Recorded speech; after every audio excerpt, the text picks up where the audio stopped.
Hello and welcome to this video in Assessment in ESL. It's one of a series of videos looking at different practices that will help you grade and evaluate students in ESL in Quebec. This one is part 6 and it's looking specifically at different kinds of evaluation tools with a focus on competency 1.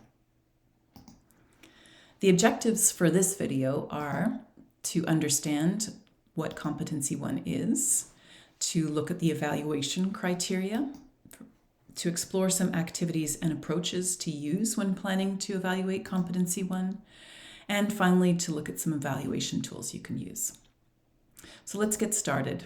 First of all, what is competency 1 in ESL? Most of you will be able to answer that it is oral interaction, but the key here really, and this is what's misunderstood by a lot of teachers in Quebec, is it really involves interaction. So there has to be two people, there has to be speaking, listening, responding going on. It's not just standing up and saying things. And you're going to see this all over the PFEQ, the Programme de Formation. You notice here it says interact. The word interact happens. Exchanges, reacting, initiating, maintaining exchanges. This, by the way, is from primary, but the same thing happens in secondary. So this is a page from the secondary program for competency 1. And again, we have interacts orally. So the interaction is really, really key here. Again, they're contributing to discussions, they're actively listening to the speaker, they're cooperating with others, sharing opinions. All of this involves interacting with another person. So it's not just speaking, it's listening and responding. And this is the issue with oral presentations. And a lot of ESL teachers really like oral presentations as a form of evaluation. But the problem with oral presentations is that there's no genuine interaction going on. There's no opportunity for the speaker to listen to the message the other person is saying and then respond to it spontaneously. So oral interaction is spontaneous and it occurs in response to what's happening on the other. It's like an interaction, right? So it's spontaneous and interactive.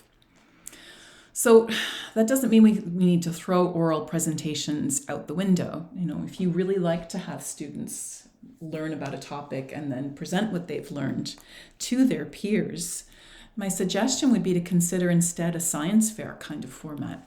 And this format has a lot of advantages. First of all, you have that genuine oral interaction going on. So you have, for example, half the class sets up on the perimeter of the classroom with their Bristol board or whatever it is. And they then prepare to give information to the second half of the class who circulate and ask questions. Now you can do this in a couple of ways. You can ask students to judge their peers, who has the best presentation, whose display is the most interesting, or you can ask them to find out information about each one. What was the topic of this? Pick 3 or 4 presentations, find out the topic, find out an interesting fact, explain something that you've learned that's new, and ask at least 3 or 4 questions in English. Here are the questions I want you to ask your peers. So this encourages the people presenting, but also the audience to interact genuinely. And that's great for you as a teacher because you can then circulate and evaluate people who are presenting, but also people who are the audience in their oral interaction. You can evaluate any student at any given time in this format, while still allowing students to present the content that they've learned to their peers. And it also kind of puts the students in an active position, so no one is sitting there passively listening and perhaps going off task. Okay, that's my speech for the day. So let's have a look at what kind of evaluation criteria we're looking for when we evaluate competency 1. You can find the evaluation criteria for any of these competencies in 2 key places, in the PFEQ, so the Programme de Formation d'Éducation de Québec, the Quebec Education Program, and in the Framework for Evaluation of Learning. And I've mentioned in other videos, you can also find these in the competency scales. But today we're going to look at the first 2, PFEQ, and the framework. So let's have a look at the PFEQ. The C1 here, you can see the evaluation criteria are always listed in the PFEQ. So we have this is for secondary, by the way, so it's participation, content, and articulation. You're going to see that they are detailed on the side here. Management of strategies and resources is no longer something we evaluate. And to explain why, I'm going to turn to the framework of evaluation of learning. So this is what C1 looks like in secondary ESL in the framework. And again, you can see it's oral interaction. So you have here those nice evaluation criteria. You want the students to participate in the oral interaction. They are participating actively, using as much English as possible. The content of their message is on topic, and the articulation, so their pronunciation and the way that they use stress in their sentences is clear. In the new version of the framework for evaluation of learning, they've also included subject-specific knowledge. So this is from the progression of learning document. And here it's the language repertoire. What's the language repertoire? Well, is it the vocabulary that the students are using? So if they're talking about, social media stars, then they can use words like disinformation or media or followers or different words that they've been learning all the way throughout. It also means functional language, so expressions to things like expressions for asking questions, for example. Or opinions, asking for opinions, or agreement or disagreement. I agree, I disagree, I believe that, I think that. All of these are expressions that you can find in the progression of learning document. So you can evaluate those 4 things: participation, content, articulation, and language repertoire. You'll notice here that the program has put in a couple of asterisks in these. So strategies, culture, these are things that we used to be asked to evaluate, but eventually they realized that this is more or less impossible. So they updated the program to say we can provide students with feedback on how well they're using their strategies and if they've connected well to culture, but you can't grade them on it. It's very hard to grade a student on how well they've used their strategies. So to recap, in primary, these are the evaluation criteria: functional language, and again, not strategies, that's a mistake, participation in exchanges, and pronunciation. And again, this is directly from the PFEQ. In secondary, again, it's participation in oral interaction, proficiency in language repertoire. So vocabulary, common expressions, how well are they using those things, those targeted phrases that you're practicing? What do you think? I believe, I disagree, I agree, all of those from the progression of learning. Are they participating? Are they always speaking in English? Are they on topic, so the content of the message, and how well are they pronouncing their words, and how easy is it to understand? All right, so that is what we're looking for. The next thing is, as a teacher, you need to plan some successful assessment activities. So you need to plan moments in your teaching when you can assess students as they interact orally. As I mentioned before, it's important to do that in ways that there's some genuine oral interaction. And here's some of the strategies you're going to hopefully use. One of the key ideas is to do this frequently. So rather than doing one exam or moment in class per semester, if you do a series of smaller activities, you'll have, the more often you do it, the more accurate your grades will be. And you don't have to evaluate every single person every time you do this. This is the key. If you do an evaluation activity or a C1 activity every day in class or every other class, you only have to evaluate 1 or 2 students at a time. And by the end of the term or the semester, you should have documented enough that you have some evidence for an accurate grade. The other idea is that the activity should be sustained. So in other words, as long as they possibly can go without getting off topic or off task. And the longer they interact, the more accurate, again, your grading will be. In elementary school, this is going to be sort of shorter periods, but in high school, they can probably go for about 10, 15 minutes, as long as they have been practicing and understand the importance of it and that you're going around and evaluating. They should be able to do that for 10, 15 minutes in small groups. When you're planning your activities, make sure that the students have some support so that they have access to some of the content that they were using, that they need to use for the interactions, functional language, the vocabulary they've practiced. Do they have a chance to sort of revise or reflect? Is there a poster on the classroom that they can refer to? Some key phrases may be written on the board, that kind of thing. You can remind them of strategies. If they don't know what to say, they can use a different word or use hand gestures to explain.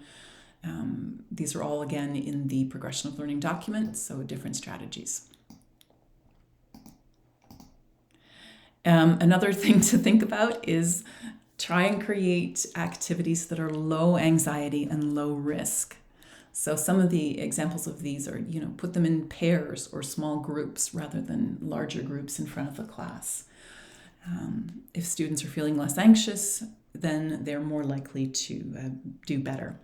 And again, that will also come along with the frequency. The more often they do it, the less anxious it'll be.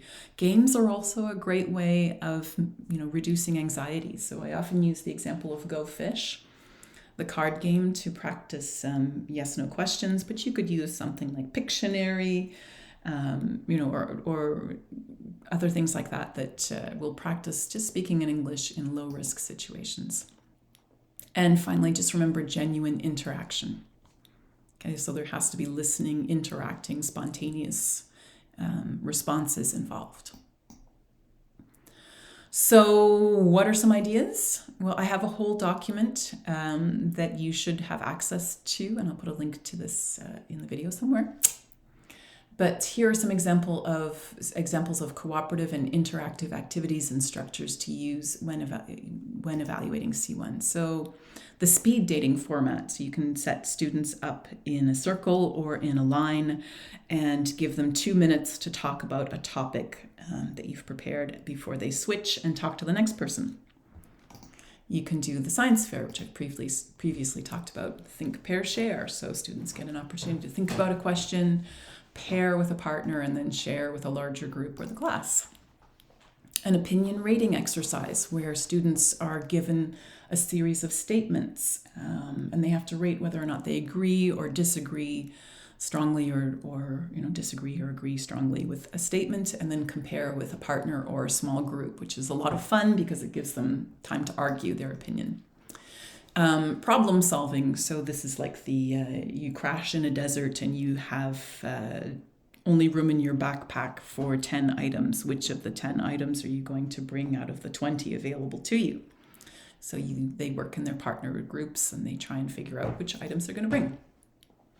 Roundtable questions is where each student gets 4 or 5 questions on a given topic on a card, and they sit together and ask each other questions. So for example, if it was on pets, you could give a student a card that says, what's your favorite pet? What's the best pet to own? Why do you think this is a great pet? Is it better to have a large pet or a small one? Are cats better than dogs? Whatever. You give each student a card with different questions and they ask and answer questions in their group. Note that the Ministry of Education of Quebec loves that format. That's one of the ones they use quite often. Role play is also fun. They can pretend to be different people, for example, crossing a border or buying an item. And again, I've mentioned games. So again, there's a whole list of those activities and better descriptions of those in the document I've prepared. Okay. Here's some strategies for going out and evaluating and tools. This image is here because I want you to think of yourself as Diane Fossey with Gorillas in the Mist. You are the researcher. You're going to get some legitimacy by collecting evidence of what your students are doing. You're documenting what they're doing and how they're interacting. So this can happen on a daily basis, as I've mentioned before, or in longer stretches. You're going to keep traces of the kind of interactions that they're doing. And the more traces you have, the more evidence you collect, the more legitimate your grades will be and more accurate. So you're going to take notes more or less constantly and find evidence of their skills and match those to the standards of the curriculum, so the PFEQ. So go out into the jungle and study those little monkeys. And to do that, like any good researcher, you're going to need a good tool to keep track of the evidence. So keep track of their participation, keep track of their articulation, keep track of their use of functional language and vocabulary. And there are three main kinds of tools you can use. First one is the checklist. So you can have a checklist with different criteria here. So this is one for competency 1, you can see. And you can have the kids and just check off whenever you see them doing it. And you can note the date and perhaps the activity. Okay. Another one is what I like to call field notes. So I just take a seating plan like this. And during an activity, I can write down, what I've seen. So for example, I saw Jean-Philippe participating in oral interaction, he's exceeding it. So I write, participate A. Or, maybe he's content of the message, he's a little bit off task. So content D. That's it. So you would write the title of the activity, the date, and just write a few notes like that. Finally, you can also use an evaluation rubric. So, and this is, I think, this is for primary, for example. So you can use this, here there's descriptors. So as you're watching or listening to students participate, you can tick off what sort of fits the descriptor of the interaction that you're witnessing. So evidence of understanding of the message, or the initiating short exchanges. I think this is actually cycle 1, so grade 1 and 2. Are they demonstrating overall understanding of the message? And these are, expressions. So are they using English words? So this is an example of the evaluation rubric. All right, so that's it for this video. If you're in one of my classes, I've probably asked you to do this part. So the closing activity would be to practice using an evaluation tool for C1. I've uploaded some practice videos of students interacting in English. These are all primary school students, and that's because those are the ones I had the rights to through the Ministry of Education. And I'm going to encourage you to try using the checklist to evaluate one of the students. Then watch the video again and use the field notes, and then watch the same video again and use the holistic rubrics. And you can compare your results with another teacher. What are the advantages, disadvantages, or adaptations you'd make? And that's it. Thanks for watching.